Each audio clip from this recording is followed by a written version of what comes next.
You have an Akai and a Masha. Picking up an Atlas on top of that makes me feel like Singapore would have very little damage in the late game. So I'm still questioning this ban. But the Beatrix going to be led through a very long time here in this draft, allowing Team Singapore to pick it up.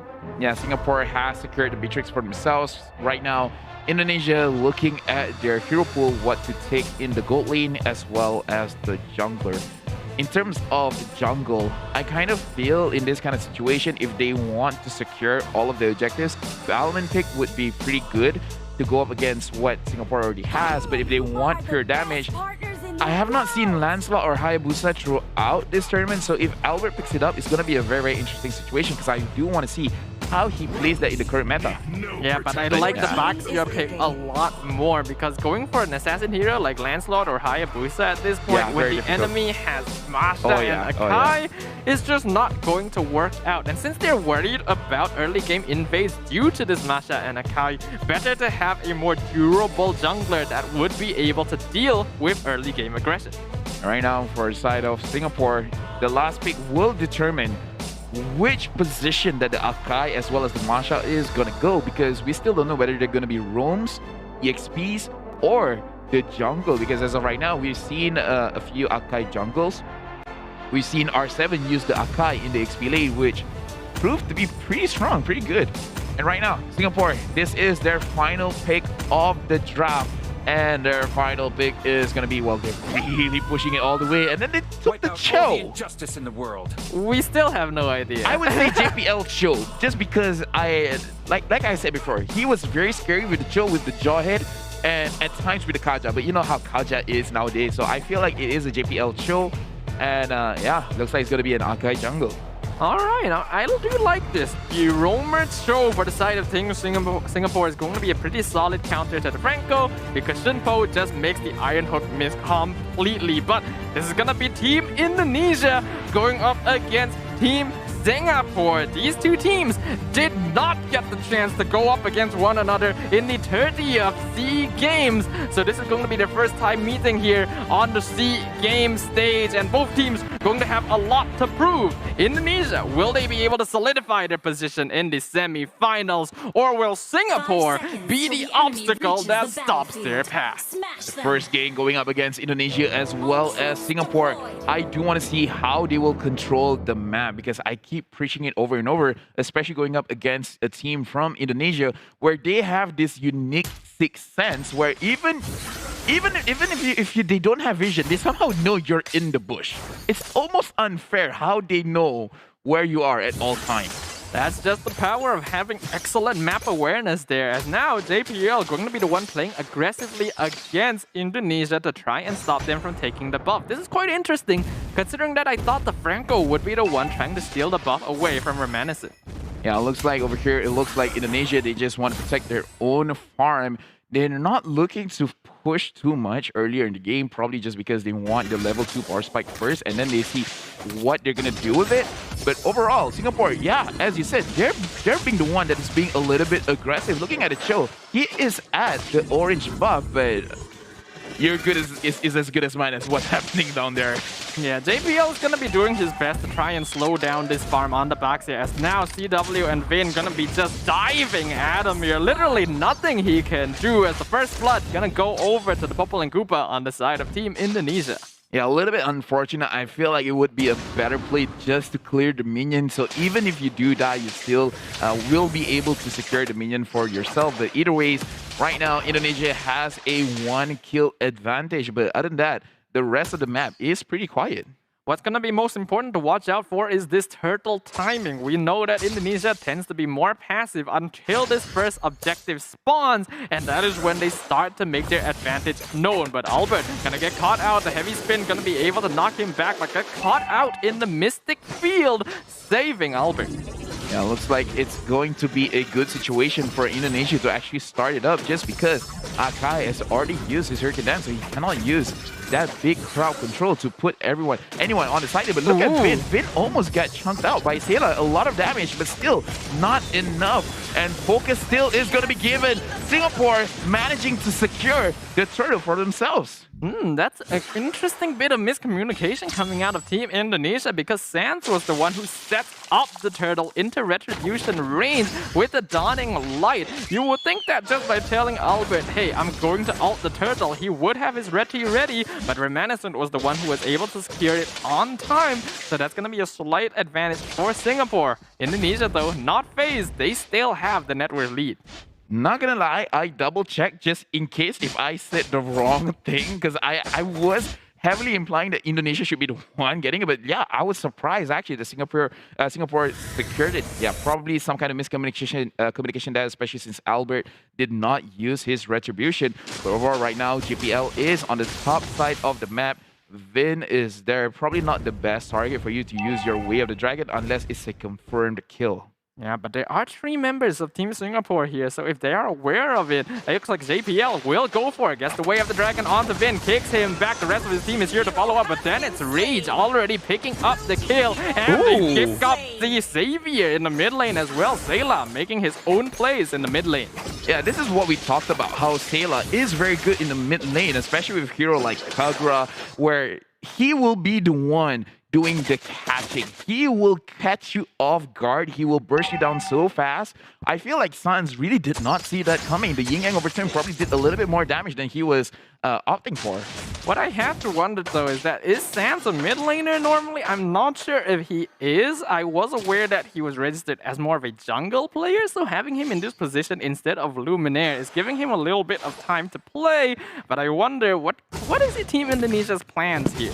Well, to be fair, this is a dream team, so they probably have cooked up a different set of formulas where perhaps they need a jungler perspective in the mid lane to make a certain strategy work. Either ways, we're gonna look at Vin. Vin has been caught out. He's gonna be the first one to die over here. Soul with very, very low HP. R7 is gonna get caught out, but he used his Purify to run away. Singapore wanted to get more off of that, but unable to. Indonesia will change their focus over to the turtle. Yeah, that's gonna be quite the victory for Indonesia there, because even though they lost out Vin and should be the ones giving up the turtle, they were still able to steal it away, and now they're challenging the purple buff.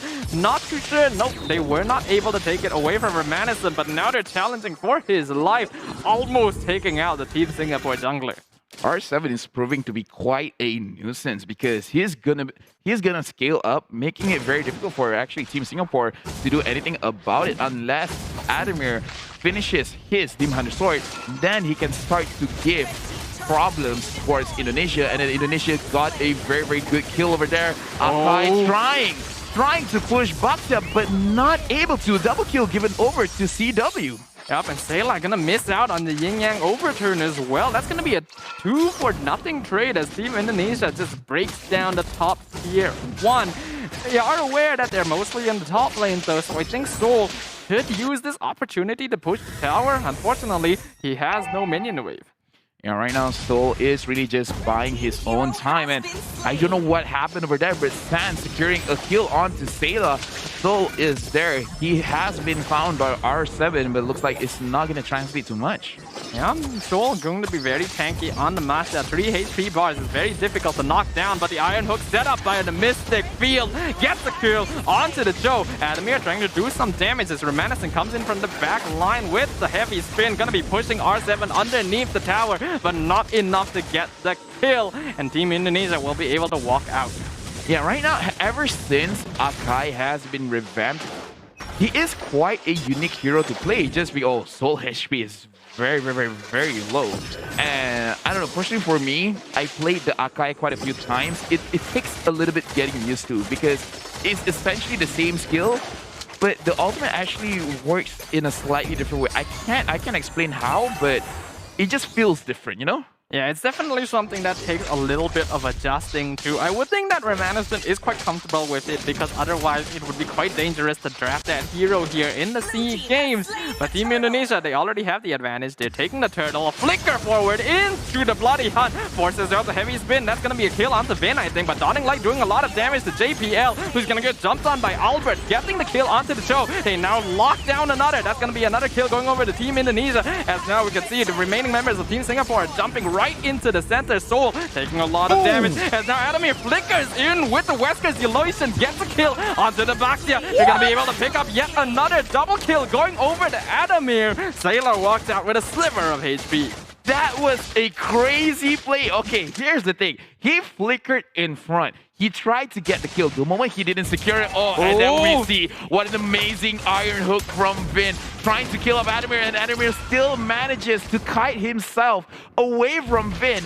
What an impressive gold laner from Singapore. Yeah, that was really calmly done by Adamir there on the Beatrix. Getting hooked at that point with such low HP.